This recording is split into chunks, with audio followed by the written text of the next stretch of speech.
Hello friends, आपके अपने YouTube channel MIM news bulletin में आपका हार्दिक स्वागत है। बिहार सरकार के शिक्षा विभाग द्वारा एक आदेशीय पत्र जारी किया गया है। SCET 2019 परीक्षा के बाद नोटिफिकेशन का पालन करते हुए और नियम वगैरह को बताते हुए ये जो लेटर है प्राथमिक शिक्षा निदेशक रवि प्रकाश जी द्वारा निकाला गया है, जिसमें शारीरिक शिक्षक जो है उनकी बहाली को लेकर स्पष्टता दी गई है और उसके एंड में इसका जो कंक्लूज़न है वह भी लिखा गया है।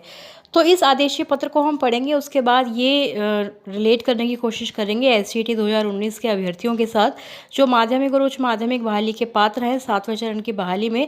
तो क्या नोटिफिकेशन या विज्ञापन के अनुसार ही उनकी बहाली होनी है, नियम संगत जो है वह होनी है, या फिर जो शिक्षा मंत्री ने कहा है कि सभी क्वालिफाइड अभ्यर्थियों को नियोजन इकाइयों में भेजा जाएगा और मेधा सूची वहाँ पर बनाई जाएगी।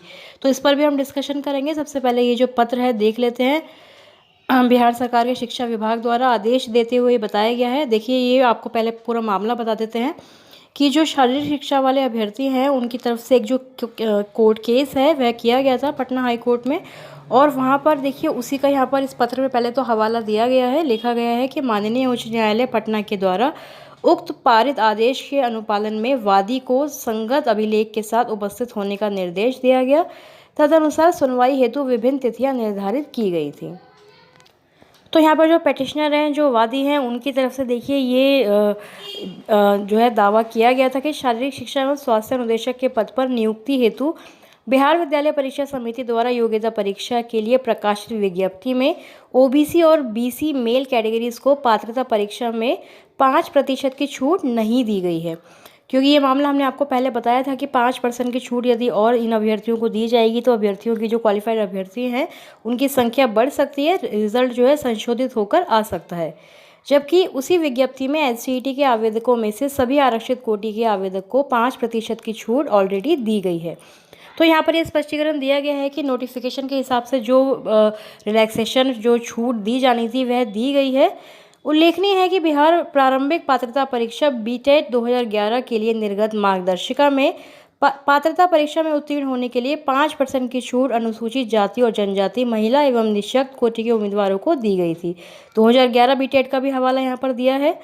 तदनुसार शारीरिक शिक्षा और स्वास्थ्य अनुदेशक योग्यता परीक्षा 2019 में भी यही प्रावधान रखा गया था।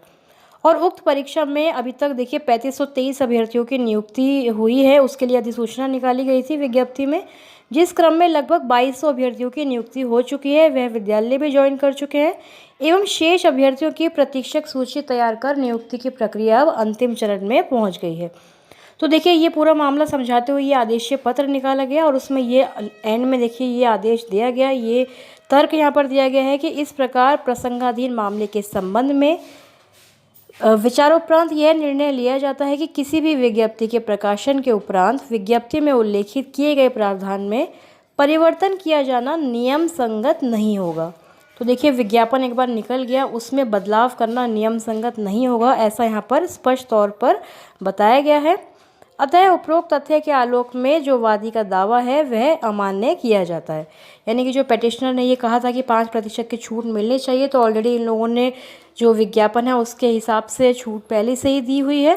तो स्पष्ट शब्दों में नोटिस अब निकाल दिया गया है। यहाँ पर कहने का मतलब ये है कि SCET 2019 के जो अभ्यर्थी हैं वो अच्छे तरह इस बात को समझ ले कि नोटिफिकेशन जारी होने के बाद उसमें उल्लेखित जो भी प्रावधान है उसमें बदलाव करना बिल्कुल भी नियम संगत नहीं होता है, जिसका नतीजा है कि SCET 2019 परीक्षा के बाद सर्टिफिकेट देने तक नोटिफिकेशन का 100% पालन यहाँ पर किया गया है। शारीरिक शिक्षा और स्वास्थ्य अनुदेशकों की बहाली में सारे नियम को फॉलो किया गया है।